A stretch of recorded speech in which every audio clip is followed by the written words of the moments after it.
directeur d'agence. Le directeur d'agence donc, coordonne toutes les ressources de l'agence, c'est-à-dire qu'il fédère autour de lui finalement des vrais moyens de production, des expertises d'intervenants extérieurs qui travaillent avec les étudiants dans cette bourse au projet, au service des projets.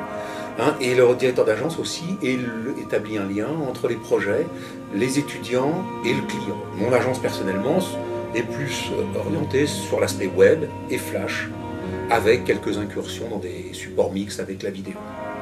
Donc je discute, dans mes fonctions en fait, je discute avec mes intervenants, on établit en fait des référentiels d'exigence par rapport au travail des étudiants, aussi bien en gestion de projet en année 3, et puis en travail technique pour les années 2 qui composent les équipes. Et en fonction de cette exigence, en croisant cette exigence en temps réel dans la vie de l'agence et en croisant les résultats obtenus auprès du client, on évalue les étudiants dans leur capacité à conduire ou à produire des composantes de projet.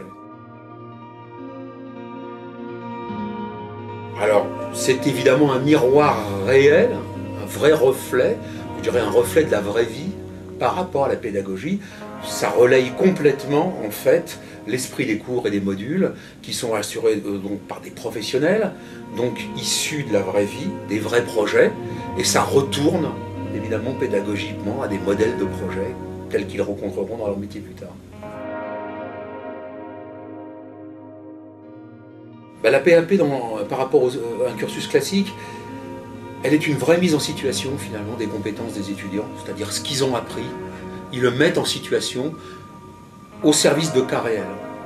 C'est-à-dire que nos commanditaires proposent aux étudiants de travailler vraiment sur des problématiques qu'eux-mêmes se posent.